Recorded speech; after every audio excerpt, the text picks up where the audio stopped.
down to his last $380 and staring at an eviction notice after his wife's sudden death left him drowning in medical debt, Chen made a desperate gamble at a county foreclosure auction that seasoned investors dismissed without a second glance. What he discovered buried beneath the crumbling paper mill's basement would not only change his life forever, but would uncover an industrial fortune that had been hidden for over 40 years, one that would bring federal investigators to his doorstep before the week was out. Before we jump back in, tell us where you're tuning in from, and if this story touches you, make sure you're subscribed, because tomorrow, I've saved something extra special for you. Chen sat in his rusted Ford pickup outside the county courthouse, the vinyl seats cracked and bleeding foam, the dashboard held together with duct tape and prayer. In his lap lay the final bank statement, numbers that told the story of his collapse in brutal clarity. $380. That's what remained of a life he'd spent 15 years building with Rebecca before cancer took her in 8 merciless months. His 7-year-old son, Danny, sat in the passenger seat, headphones covering his ears, lost in a tablet game Marcus had downloaded during one of their last hospital visits. The boy had Rebecca's dark hair and serious eyes that had seen too much grief for someone who still believed in Santa Claus. The medical bills had come in waves. First the hospital, then the specialists, then the experimental treatments insurance refused to cover. Marcus had liquidated their modest savings, maxed out 3 credit cards, and taken a second mortgage on their small rental house in the outskirts of Millbrook. When Rebecca died on a Tuesday morning in March, she left behind a son who barely spoke anymore and a husband buried under $140,000 in debt. The rental house was gone now. The landlord had been patient, kinder than most, but patience has limits when rent goes unpaid for 4 months. They had 2 weeks to vacate. Marcus had spent the past month applying for apartments, only to be rejected again and again once landlords ran his credit. He'd called his brother in Seattle, who'd offered awkward condolences but no help. Rebecca's parents had cut ties years ago, disapproving of their daughter marrying a man whose family came from nothing. So here he sat, outside a foreclosure auction, entertaining an idea so desperate it bordered on insanity. The previous night, scrolling through county listings while Danny slept beside him in their cramped motel room, Marcus had found it. Millbrook Paper Mill, 3. 2 acres including main industrial building and auxiliary structures. Foreclosed after 30 years of abandonment. Starting bid $300. The photos showed a hollowed-out relic from another era. For stories of red brick and broken windows, a massive smokestack rising like a tombstone against gray skies. The property had been seized from the estate of someone named Victor Harland after decades of unpaid property taxes. According to the listing, Harland had been an industrial magnate who'd made his fortune in paper manufacturing during the post-war boom, then vanished from public life in the early 1980s. The mill had been shuttered since 1979, left to rot while the town of Millbrook slowly withered around it.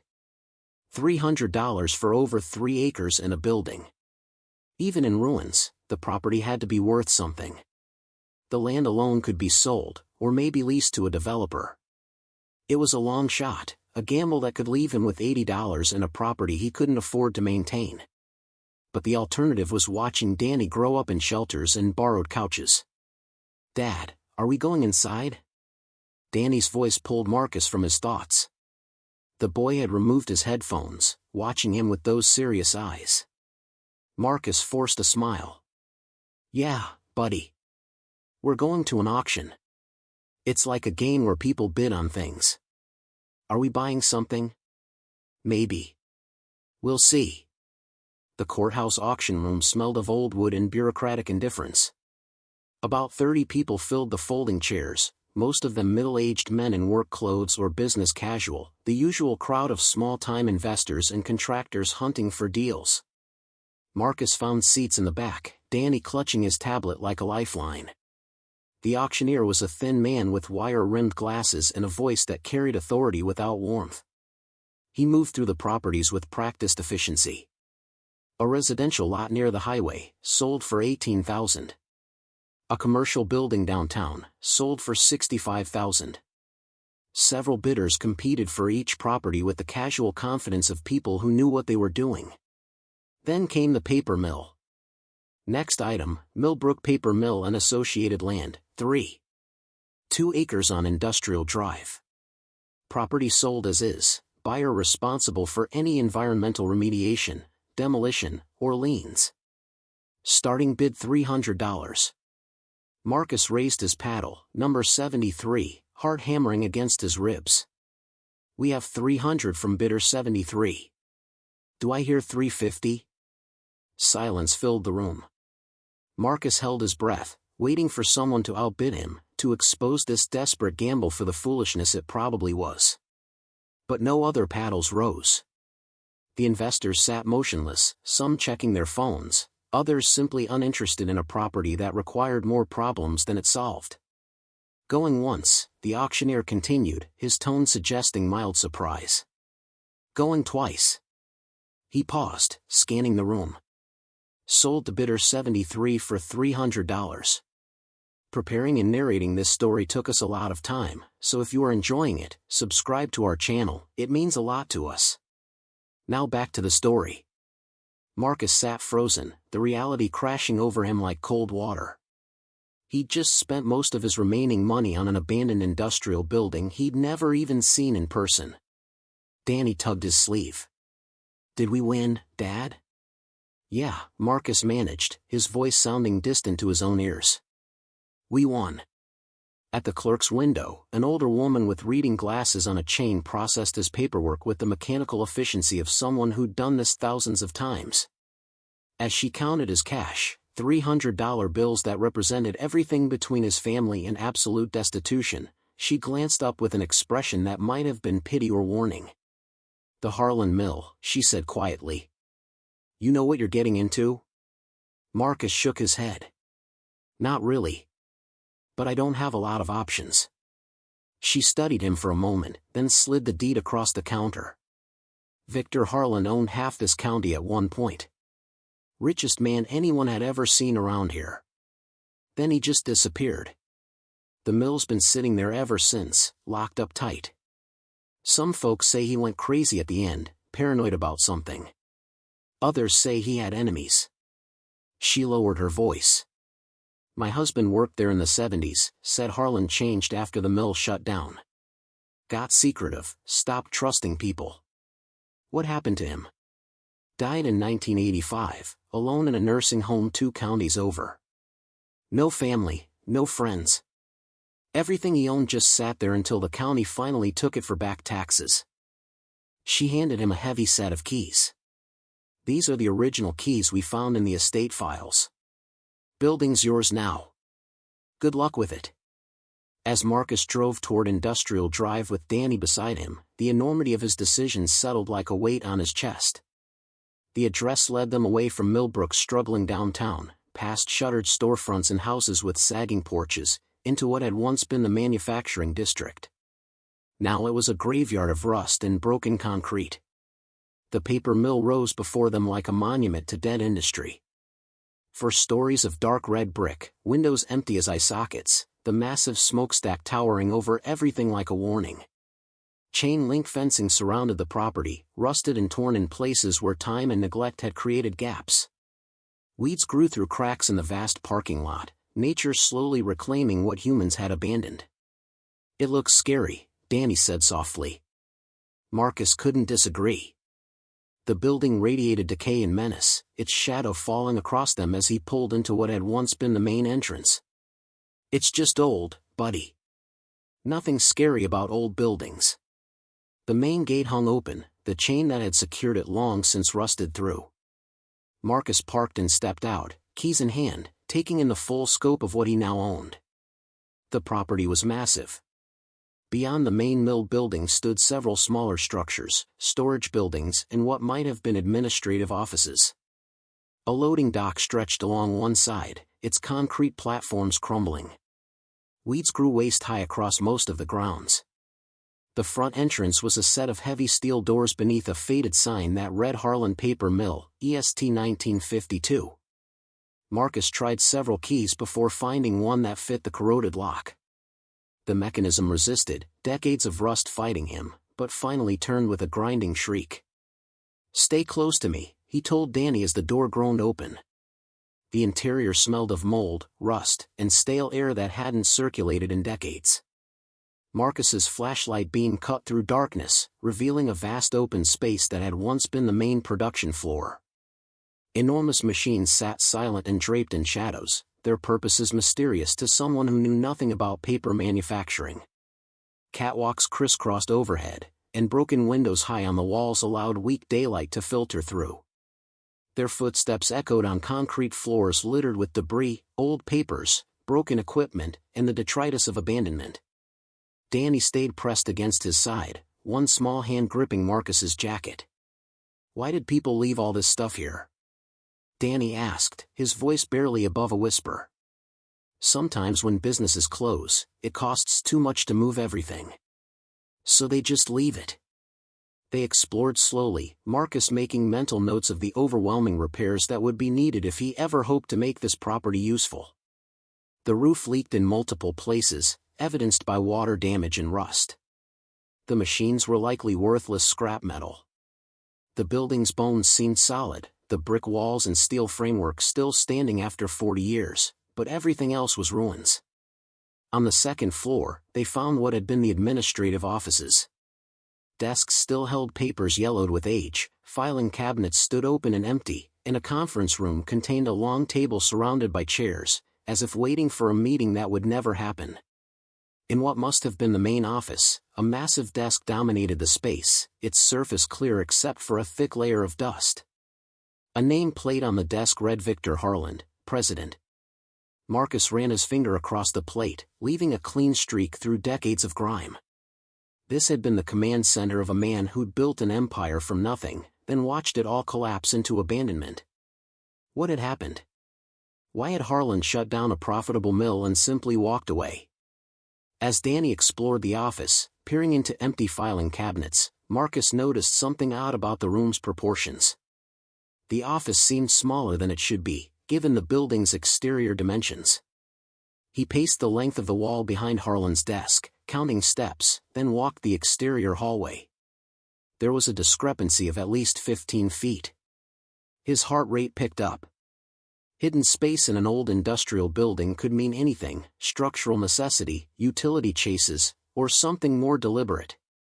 The wall behind the desk was covered in dark wood paneling, expensive material incongruous with the utilitarian nature of the rest of the building. Marcus ran his hands along the panels, pressing, searching for any give or mechanism. Danny watched with quiet curiosity as his father examined every inch of the wall. Then, near the corner where two panels met, Marcus felt something shift slightly under pressure. He pushed harder, and a section of paneling clicked, swinging inward an inch. "Dad, what is that?" Marcus's mouth went dry. "I don't know yet." He pulled the panel open wider, revealing not a utility space but a narrow hallway, perhaps 4 feet wide, extending into darkness. The air that emerged was different from the rest of the building, drier somehow, less corrupted by time. Marcus aimed his flashlight into the passage. The beam revealed a corridor maybe 20 feet long, ending at what appeared to be a heavy door. Common sense screamed at him to stop, to leave this alone, to not venture into secret passages and abandoned buildings with his young son beside him. But desperation and curiosity, the twin forces that had brought him this far, pulled him forward. "Danny, I want you to wait here in the office while I check this out, okay?" "I don't want to be alone," Danny said, his voice small. Marcus knelt to his son's level. "I'll just be right there, see? I'll be able to hear you the whole time. I just want to make sure it's safe first." Reluctantly, Danny nodded and sat in one of the dusty chairs, clutching his tablet. Marcus entered the hidden corridor, each step sending up small clouds of dust. Unlike the rest of the building, this space showed no water damage, no signs of decay. Someone had built this passage to last, to protect whatever lay beyond. The door at the end was steel, industrial grade, with a combination lock mechanism that looked decades old. Marcus tried turning the handle, expecting resistance, but to his surprise it moved smoothly. The door wasn't locked. He pushed it open and stepped into a room that made his breath catch. It was a basement space, roughly 30 by 30 feet, with concrete walls and a surprisingly clean floor. But what filled the space made his knees weak. Metal storage containers, dozens of them, stacked in organized rows. Heavy-duty military-style cases, each approximately 2 feet by 3 feet. And on every surface he could see, dulled by time but unmistakable, was the gleam of gold. Marcus approached the nearest container with trembling hands. The lid was secured but not locked. He lifted it open and his flashlight beam revealed neat stacks of gold bars, each stamped with markings he didn't recognize but that looked official, legitimate. He opened another container. More gold. And another. The same. His mind raced, trying to calculate, to understand. There had to be hundreds of pounds of gold in this room. Maybe thousands. At current market prices, this was a fortune that made his medical debt look like pocket change. "Dad?" Danny's voice called from the office. "Are you okay?" "I'm fine, buddy," Marcus called back, his voice shaking. "I'll be right there." He stood in that hidden basement, surrounded by more wealth than he'd ever imagined possessing, and felt a cold dread creep up his spine. Victor Harlan had hidden this fortune here decades ago, then died without revealing its location. Why? What kind of man accumulated this much wealth and let it sit buried in a forgotten mill? And more importantly, where had it come from? Marcus closed the containers carefully, his hands still shaking, and backed out of the room.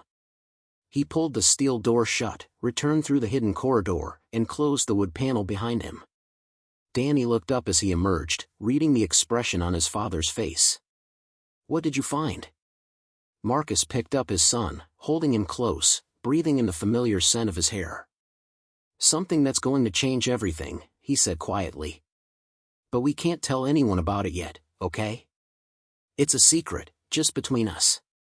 Danny nodded solemnly, understanding in the way children do that something significant had shifted in their world. As they left the paper mill, Marcus's mind churned with questions and fears. He had just discovered what might be millions of dollars in gold, hidden by a man who'd died alone and forgotten.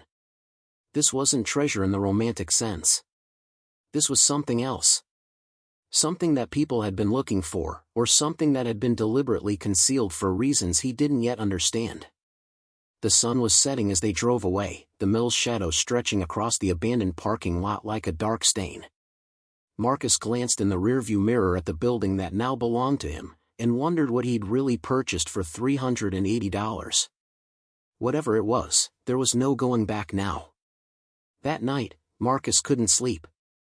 He lay in the sagging motel bed with Danny curled against his side, watching shadows from passing headlights crawl across the stained ceiling. The gold sat in his mind like a weight, beautiful and terrifying in equal measure. Every time he closed his eyes, he saw those metal containers, stacks of bars gleaming in his flashlight beam, a fortune built from something he didn't understand. By 3 a.m, he'd made a decision.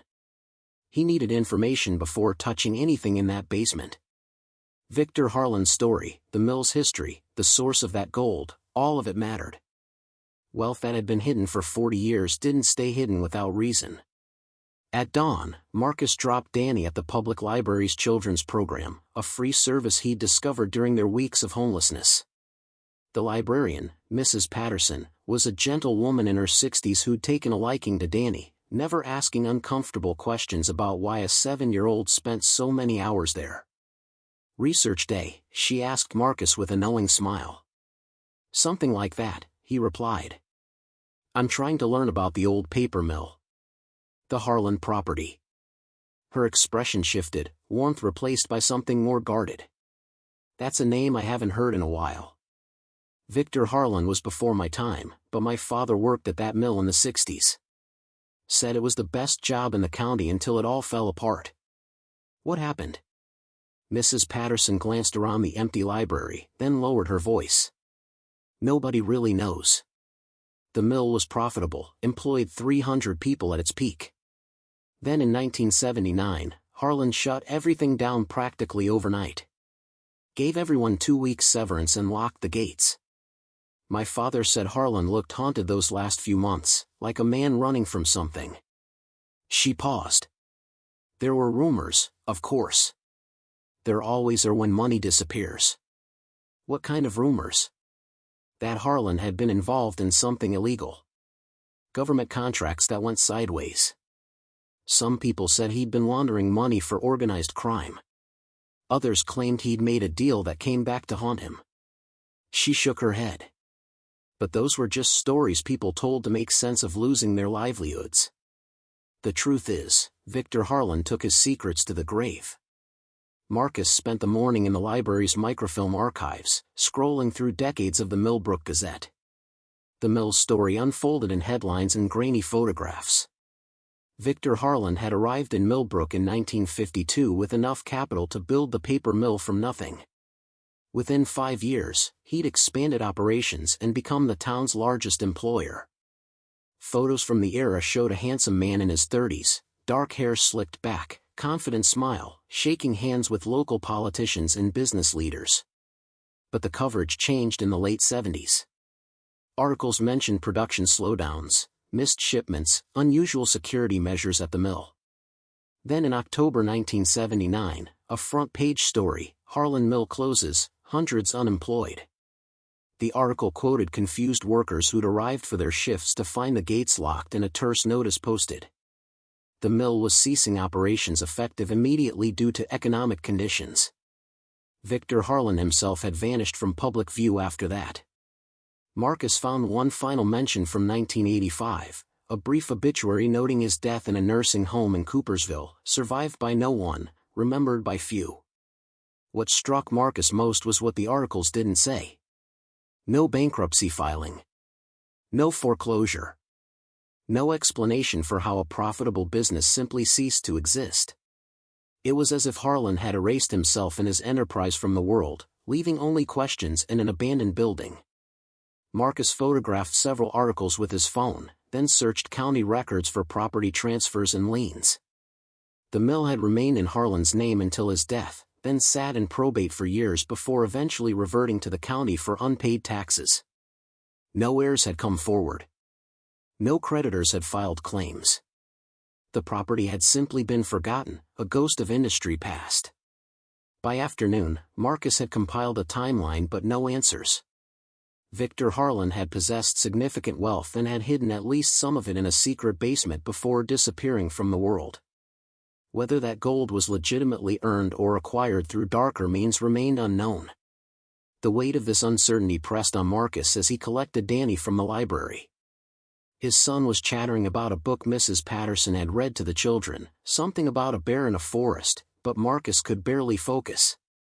He needed to make a decision about the gold, and every option carried risks he couldn't fully calculate.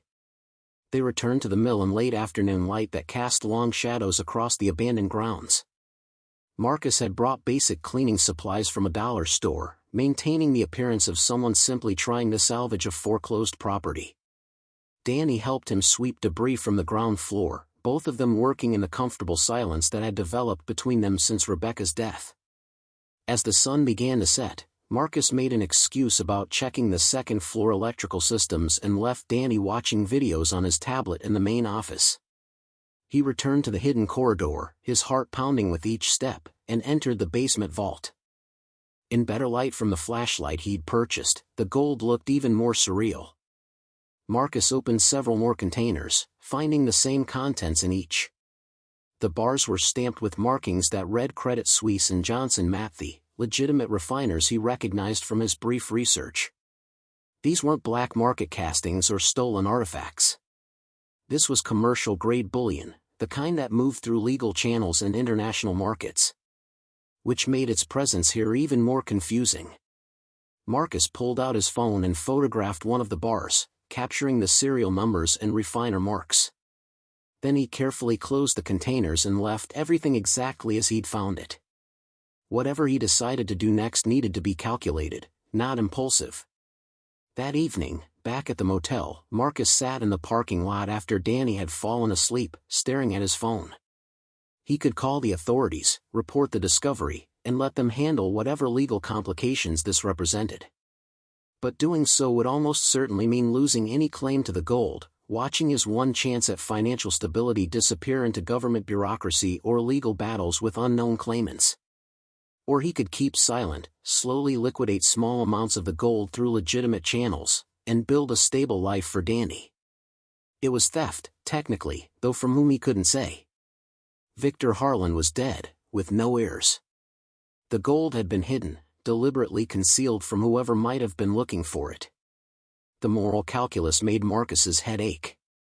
He'd been raised to follow rules, to trust systems, to believe that honesty would be rewarded. But those beliefs felt like luxuries he could no longer afford. The system hadn't saved Rebecca. The rules hadn't prevented their descent into poverty. Honesty had left him with $380 and a dying future. His phone buzzed with a text from an unknown number. The message was simple but chilling. "We need to talk about the Harlan property. Tomorrow, 10 a.m., Riverside Diner. Come alone." Marcus stared at the screen, ice spreading through his chest. How did anyone know he'd bought the mill? The auction had been public record, but who would be monitoring foreclosure sales for a property abandoned for decades? He didn't sleep that night. Every sound in the motel, every car door slamming, every voice in the parking lot, felt like a threat. By morning, he was exhausted and wired, coffee doing little to steady his nerves. He dropped Danny at the library again, then drove to Riverside Diner, a weathered establishment on the edge of town that looked like it hadn't been updated since the 70s. The parking lot held only 3 vehicles, and Marcus chose a booth near the back where he could watch the entrance. At exactly 10 o'clock, a man entered who looked like he'd stepped from a different decade. Mid-60s, gray hair cut military short, wearing a pressed shirt and slacks that suggested precision and discipline. He spotted Marcus immediately and walked over with the confident gait of someone accustomed to control. "Mr. Chen," the man said, sliding into the booth without invitation. "My name is Robert Callahan. I represent certain interests that have been monitoring the Harlan property for a very long time." Marcus kept his expression neutral despite his racing heart. "I don't know what you're talking about. I bought a foreclosed mill at auction." Callahan smiled without warmth. "Of course you did. And in the process of examining your new property, you discovered something unexpected. Something that's been missing for 43 years. He leaned forward. "I'm not law enforcement, Mr. Chen. I'm not going to complicate your life if you're reasonable. I'm here to offer you a solution that benefits everyone. Who do you work for?" "Let's just say I represent the original owners of certain assets that Victor Harlan acquired through unfortunate circumstances. My employers have been very patient, waiting for those assets to resurface. And now they have." Marcus felt his mouth go dry. "I found an old building full of rusty equipment. That's all." Callahan's expression didn't change. "Victor Harlan worked for my employers in the 1970s. Facilitating certain financial arrangements that required discretion. He was well compensated for his services. But in 1979, he decided to terminate the relationship and disappear with approximately $4 million worth of gold bullion that didn't belong to him. My employers have been looking for that gold ever since." The number hung in the air between them. $4 million in 1979 dollars would be worth exponentially more today. Maybe 15 or 20 million at current gold prices. Marcus fought to keep his face expressionless. "Even if that story were true," Marcus said carefully, "what makes you think I've found anything?" "Because we've had sensors in that building for 15 years, Callahan replied calmly. "Thermal, motion, weight distribution. When you opened the vault yesterday, we knew within minutes. And when you returned last night and spent 40 minutes examining the contents, we knew that too." Marcus's hands clenched beneath the table. He'd walked into this completely blind, his desperate gamble monitored by people who'd been waiting decades for exactly this moment. "What do you want?" "Cooperation," Callahan said. "You purchased the property legally, which gives you certain protections. We can't simply take what we want without raising uncomfortable questions. But we can offer you a business arrangement. You help us recover our property quietly, and we compensate you for your trouble. Say, $100,000. Enough to solve your immediate problems and start fresh somewhere else. It was more money than Marcus had ever possessed, but a fraction of what the gold was actually worth. He studied Callahan's face, seeing no warmth, no negotiation, just cold calculation. "And if I refuse?" Callahan's smile faded. "Then things become complicated. Your custody of your son, for instance. Child Protective Services receives an anonymous report about a man living in motels, exposing his child to dangerous abandoned buildings. Your consulting work dries up as clients receive concerning information about your reliability.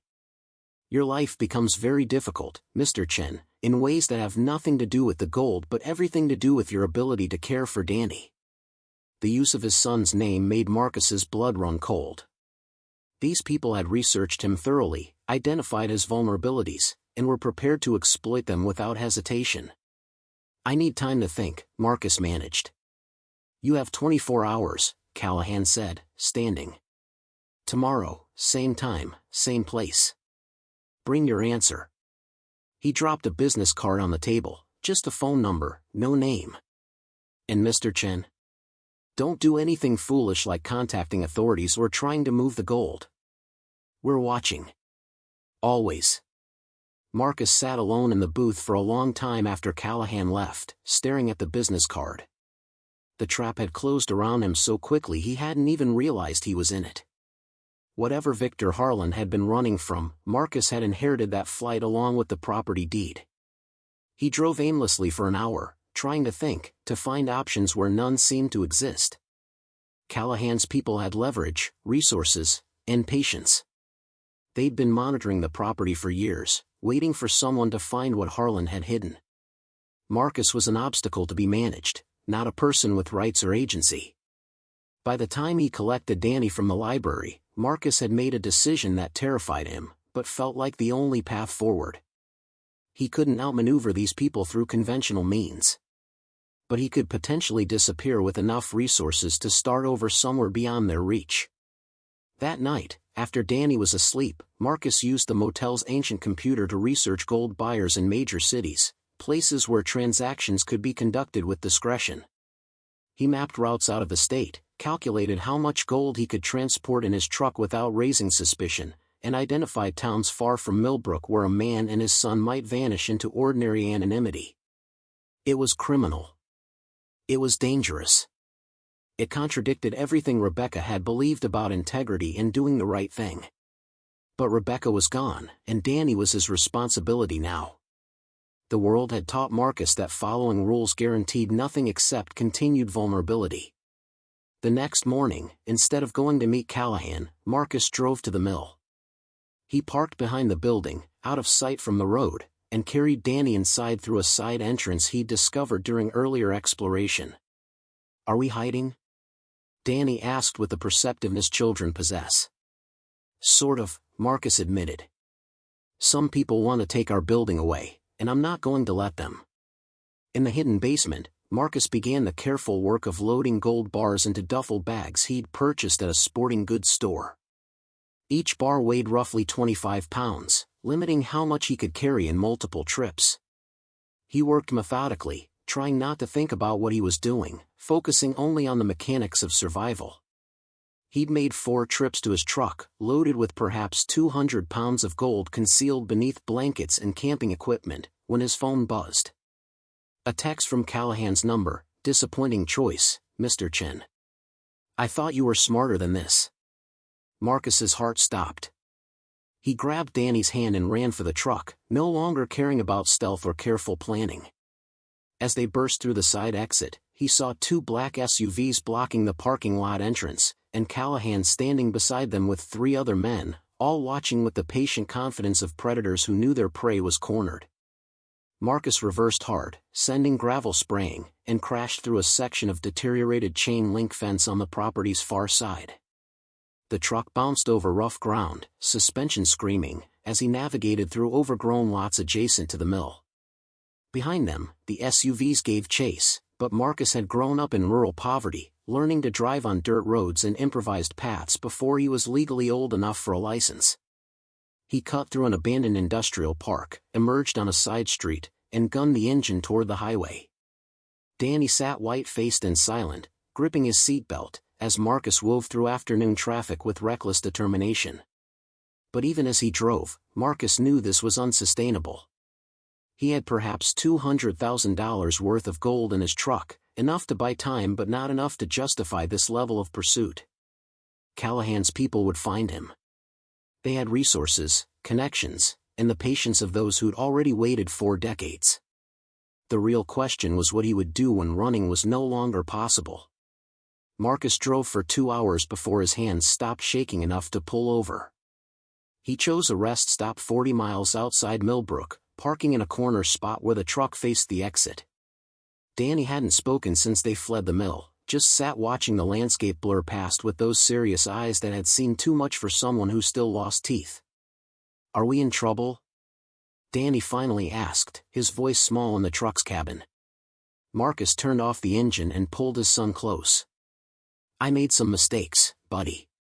And now I'm trying to fix them. Is it because of what you found in the secret room?" The simple honesty of the question cut through Marcus's rationalizations and desperate plans. He'd involved his son in something dangerous, dragged him into a situation born from greed disguised as necessity. Rebecca would have been ashamed, and that realization hurt more than Callahan's threats. "Yeah," Marcus admitted. "I found something valuable that doesn't belong to me, and I convinced myself it was okay to take it because we needed it. But taking things that aren't ours, even when we're desperate, that's not who we are." Danny was quiet for a moment, processing. "Mom used to say doing the right thing is hard sometimes." Marcus felt tears sting his eyes. She was right. She was right about a lot of things. They sat in the truck as afternoon faded toward evening, Marcus thinking through options that all felt impossible. He could keep running, but Callahan's people would eventually find them, and life on the run with a 7-year-old was no life at all. He could go to the authorities, but explaining why he'd taken the gold in the first place would likely result in criminal charges, and Danny would end up in foster care while Marcus fought legal battles he couldn't afford. Or he could go back and face what he'd started. His phone buzzed with another text from Callahan's number. "Running won't change the outcome. But it will change how difficult we make things for you. Be reasonable, Mr. Chen. Think about Danny." The mention of his son made Marcus's jaw clench, but beneath the anger was clarity. These people would use Danny as leverage forever if Marcus gave them the power to do so. The only way to protect his son was to remove that leverage entirely. Marcus started the truck and turned around, heading back toward Millbrook. "Where are we going?" Danny asked. "To do the right thing," Marcus said. "Even though it's hard." They arrived at the mill just as full darkness settled over the abandoned property. The black SUVs were gone, but Marcus had no illusions about privacy. Callahan had said they were watching, and he believed it. He parked in front of the main entrance, the truck's headlights illuminating the faded sign, and called the number on Callahan's business card. "Mr. Chen," Callahan answered on the first ring. "I'm pleased you've reconsidered." "I want to meet," Marcus said. "But not alone. I want a witness, someone neutral who can verify what happens here." "That's not how this works." "Then it doesn't work at all," Marcus replied, surprised by the steadiness in his voice. "You want your gold back, and I want protection for my son. We need a third party to ensure we're both honest." There was silence on the line, then Callahan said, "Who did you have in mind?" "The county sheriff. This is his jurisdiction, and he has a right to know what's been hidden on county property for 4 decades. You're making a mistake." "Maybe," Marcus said. "But it's my mistake to make. You have 1 hour to decide if you want to be part of the solution or part of the problem." He hung up before Callahan could respond, then immediately dialed the county sheriff's office. The dispatcher connected him to Sheriff Tom Brennan, a man whose voice carried the tired authority of someone who'd seen most of what small-town America had to offer in terms of human foolishness. Marcus explained the situation in broad strokes: a hidden cache of gold in the foreclosed mill he'd purchased, and men claiming ownership who'd been monitoring the property for years. To his credit, Sheriff Brennan didn't dismiss the story as delusion or prank. "Stay where you are," Brennan said. I'm 15 minutes out. The sheriff arrived in 12 minutes, his patrol vehicle pulling up beside Marcus's truck. He was a man in his late 50s with silver hair and the solid build of someone who'd worked physical jobs before law enforcement. He approached Marcus's window with a flashlight, taking in the father and son sitting in a truck full of camping gear that didn't quite conceal the shapes of heavy duffel bags. "Mr. Chen," Brennan said. "Want to show me what you found?" Marcus led him into the mill, Danny holding his hand as they navigated the darkened corridors. In the hidden basement, Marcus opened several containers, revealing the gold bars that gleamed in Brennan's flashlight beam. The sheriff was silent for a long moment, then let out a low whistle. "Victor Harland," he said quietly. "After all these years. You knew about this?" "Knew there were rumors," Brennan replied. "My father was sheriff before me, and he always said Harland's story didn't add up. A man doesn't shut down a profitable operation and disappear unless he's running from something serious. But we never had evidence, never had a reason to search the property." He examined one of the gold bars. "This is millions of dollars worth. Closer to 20 million at current prices," Marcus said. "And I'm not the only one who knows about it." As if summoned by the words, Marcus's phone buzzed. A text from Callahan: "Sheriff Brennan is a complication, but not an insurmountable one. Let's talk like reasonable people." Brennan read the message over Marcus's shoulder, his expression hardening. "These the men who've been pressuring you?" Marcus nodded. "They say the gold was stolen from their employers in 1979. That Victor Harland was working for them and disappeared with it." "And you believe them?" "I don't know what to believe," Marcus admitted. "But they have resources and they've been watching this property for years. They knew I'd found the gold within minutes of opening this room." Brennan's jaw tightened. "Surveillance on county property without authorization. That's illegal regardless of who they work for." He pulled out his own phone. "I'm calling state police and the FBI. If this gold is connected to organized crime or money laundering from the 70s, we're going to need federal help to sort it out." Over the next 3 hours, the abandoned mill transformed into a crime scene. State police arrived first, securing the property and documenting the hidden vault. Then came FBI agents from the regional office, wearing windbreakers and carrying equipment that suggested they took this very seriously. Finally, just before midnight, Callahan arrived with 2 lawyers and the careful demeanor of someone who knew the game had changed. The senior FBI agent, a woman named Sarah Vega with sharp eyes and 20 years of experience reading people, interviewed everyone separately. When it was Marcus's turn, sitting in a makeshift office in what had been Harland's conference room, she studied him with an intensity that made him feel transparent. "Tell me everything," she said. "From the beginning." Marcus did, leaving nothing out. The foreclosure auction, finding the hidden vault, Callahan's threats, his own desperate attempt to take some of the gold and run. When he finished, Vega was quiet for a moment, making notes in a leather-bound folder. "You understand you could be charged with theft," she said finally. "Taking even a portion of that gold, regardless of your circumstances, was illegal." "I know," Marcus said. "I'm not trying to justify it. I'm just explaining how I got here." "And the gold in your truck?" "I'll return all of it.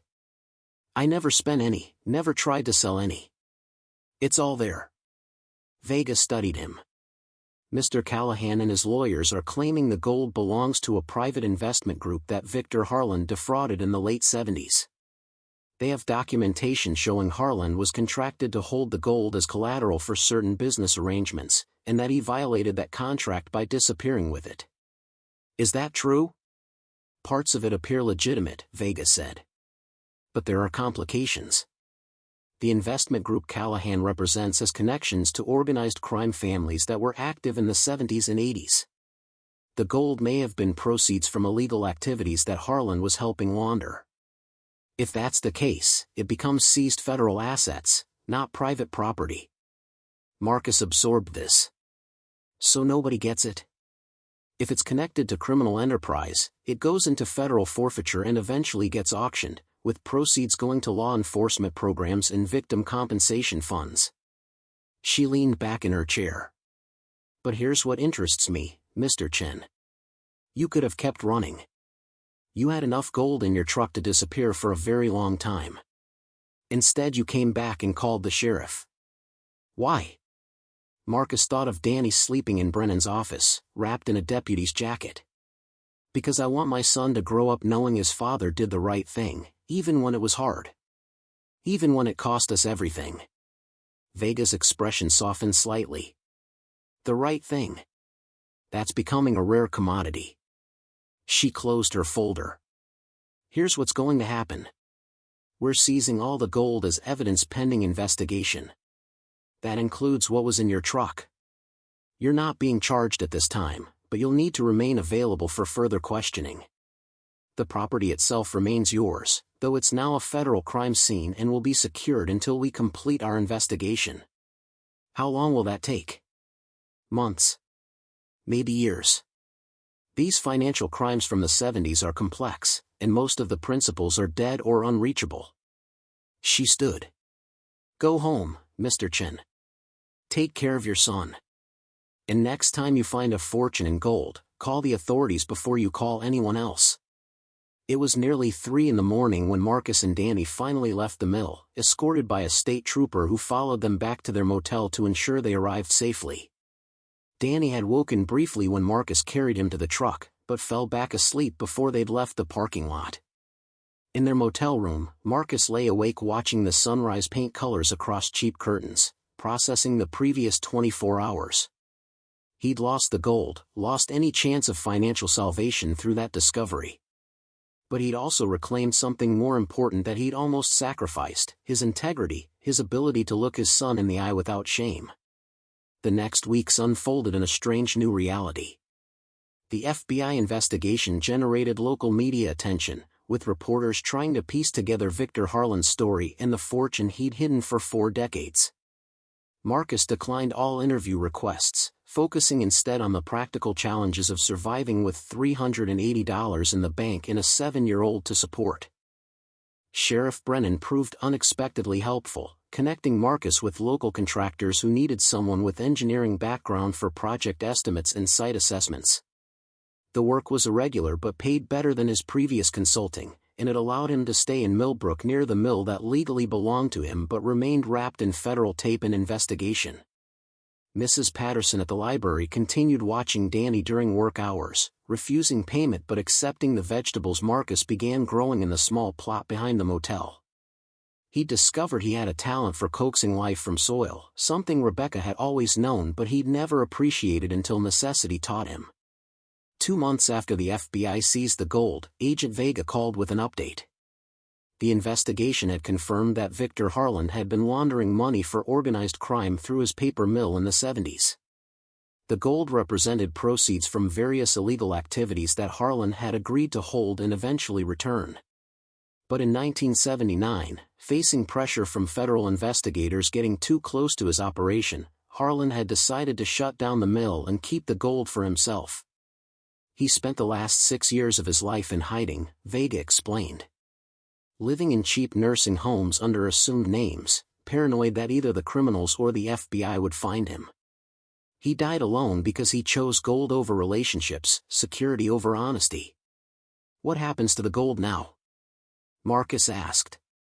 Federal forfeiture. It'll be auctioned once all legal challenges are resolved. Callahan's employers tried claiming it, but their documentation traced back to criminal enterprises, so those claims were denied. She paused. However, there is a finder's fee provision in federal forfeiture law. 10 to 25% of recovered assets can be awarded to individuals who provide information leading to seizure, depending on circumstances and cooperation. Marcus felt his chest tighten. What does that mean? It means the U.S. attorney is recommending you receive a 20% finder's fee for discovering and reporting the gold rather than attempting to keep it or sell it to Callahan's people. That's approximately $4 million, Mr. Chen. After taxes, probably closer to $2.5 million. The number seemed impossible, too large to comprehend.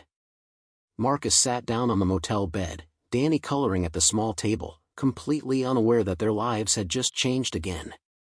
There will be paperwork, Vega continued. And it'll take months to process. But you should know this is coming.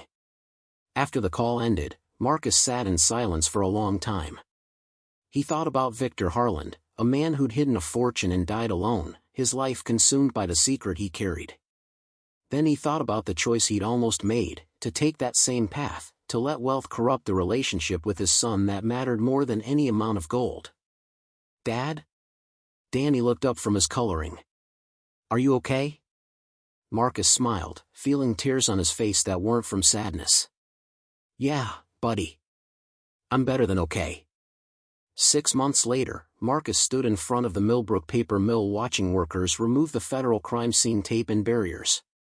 The investigation was complete, the gold had been auctioned, and the finder's fee had cleared into an account that still didn't feel real every time he checked the balance. He'd made careful decisions about that money.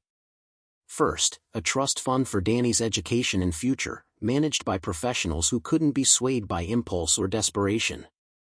Second, paying off all the medical debt from Rebecca's treatment, closing that chapter of guilt and obligation. Third, purchasing a modest house in Millbrook with a yard large enough for the garden that had become his unexpected passion. But he'd kept the mill.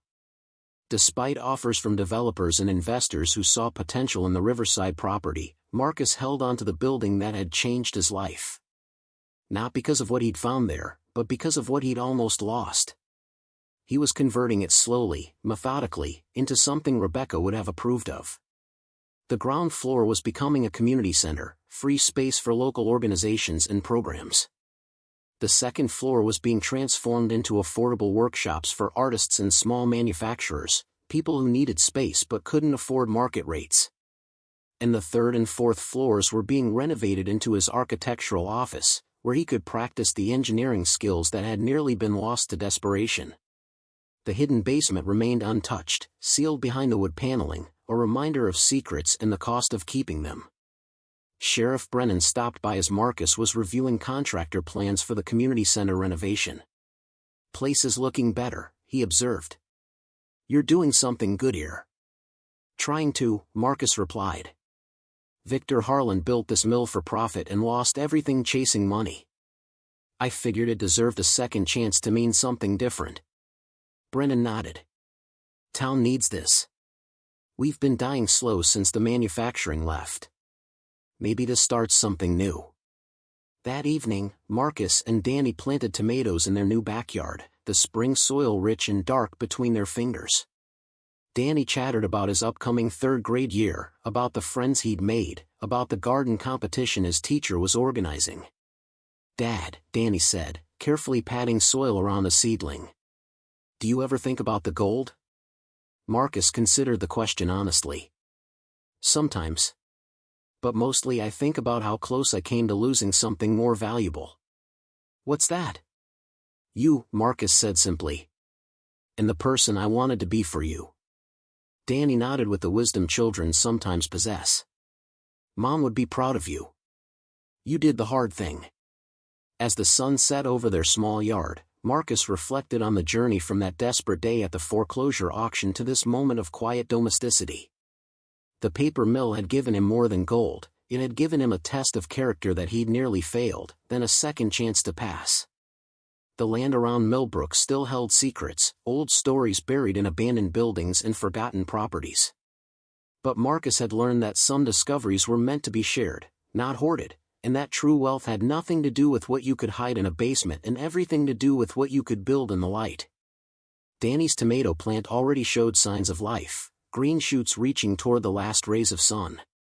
Marcus smiled, remembering Rebecca's hands in similar soil, teaching him that growth required patience, care, and the courage to put down roots even when the future felt uncertain. The mill stood in the distance, its smokestack no longer a monument to dead industry but a promise of renewal. And Marcus Chen, who'd bought a foreclosure for $380 and found a fortune, had finally learned what Victor Harland never understood. The real treasure wasn't what you could take from the world, but what you could give back to it. And legacy wasn't measured in gold bars hidden in darkness, but in the light you left for those who came after. 3 years passed like seasons turning over soil, each one revealing something new beneath the surface.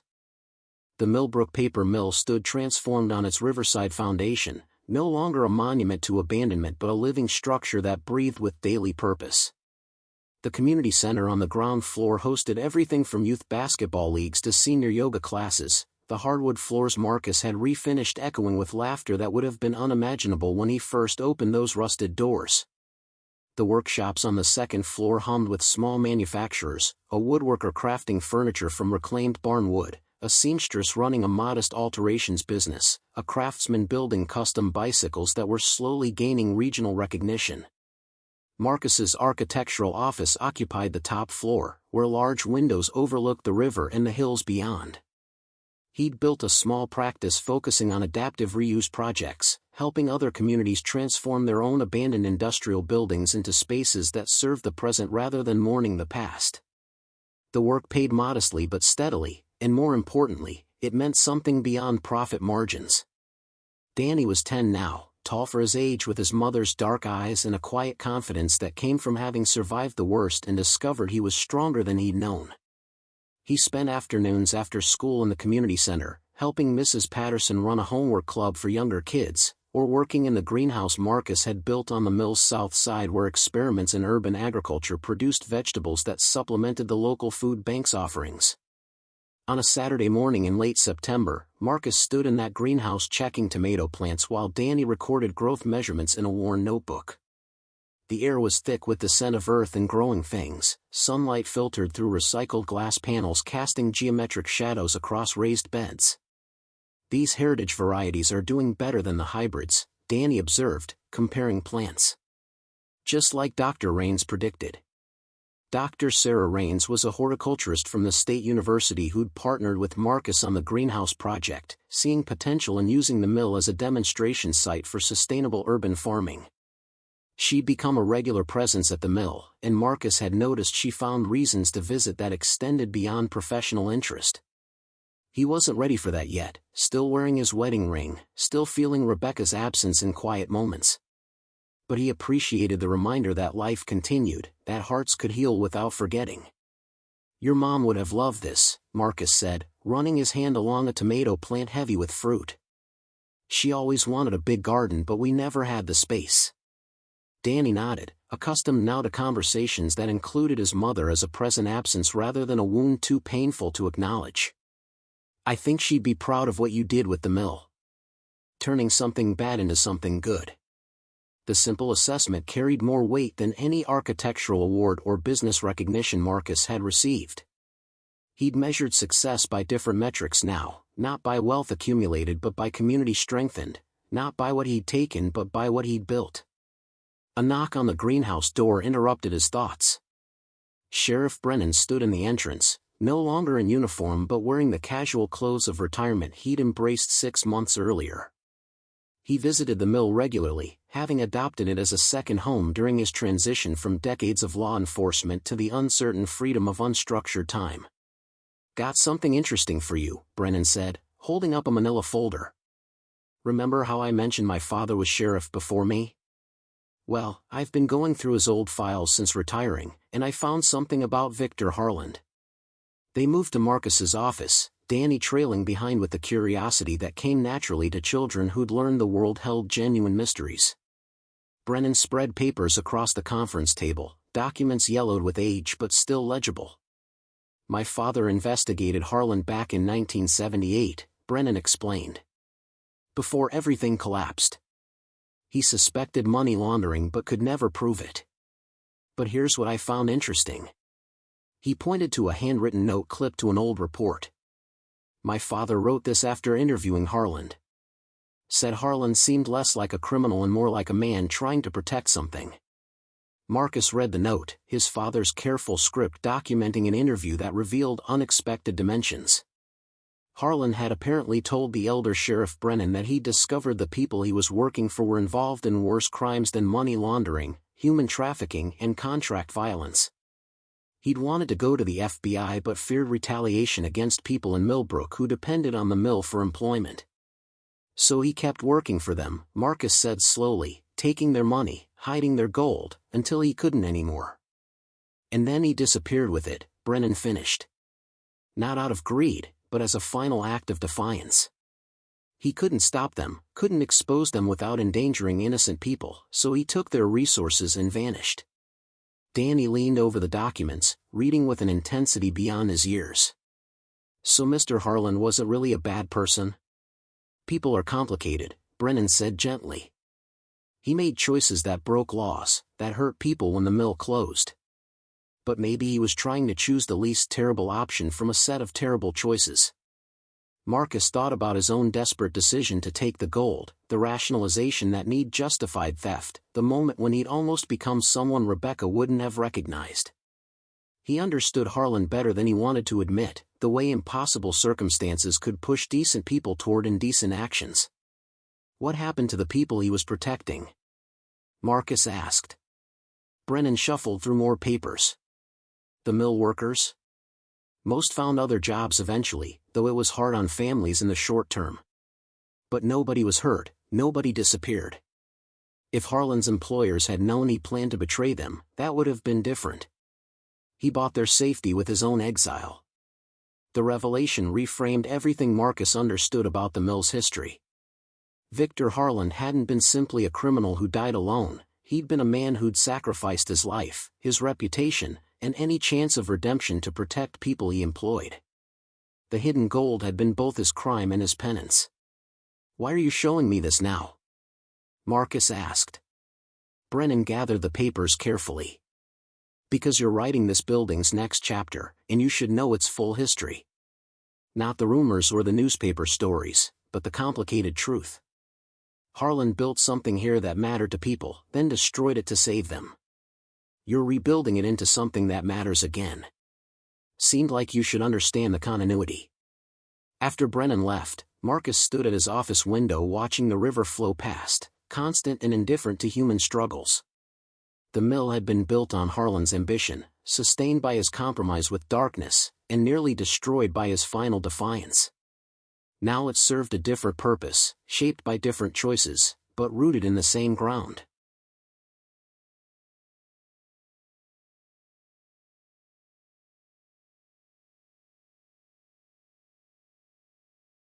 That evening, Marcus and Danny walked through downtown Millbrook, a route that had become their Saturday ritual. The town was changing slowly, new businesses opening in previously vacant storefronts, young families moving in as housing became affordable, artists and craftspeople discovering the cheap rent and surprising beauty of a place most people had written off as dying. They stopped at Riverside Diner, the same place where Callahan had threatened Marcus 3 years earlier. New owners had renovated it into a farm-to-table restaurant that sourced ingredients locally and had become surprisingly popular with visitors from the city. Marcus ordered Danny's favorite burger while they sat in a booth by the window. "Dad," Danny said, working on a math problem from his advanced placement homework. "When you found the gold, were you scared?" Marcus considered lying, protecting his son from the memory of his father's fear and desperation. But they'd built their relationship on honesty, even when honesty was uncomfortable. "Terrified," he admitted. Not of the gold itself, but of what it represented. The choice between doing what was right and doing what would solve our immediate problems. But you chose right. Eventually. After choosing wrong first. Marcus met his son's eyes. "I took some of that gold, Danny. I put it in the truck and tried to run. I only came back because I realized running would cost us something more valuable than any amount of money." Danny absorbed this information with the seriousness he brought to difficult truths. "Mom used to say people aren't defined by their mistakes but by what they do after making them." She was wise, Marcus said softly. "Wiser than I deserved."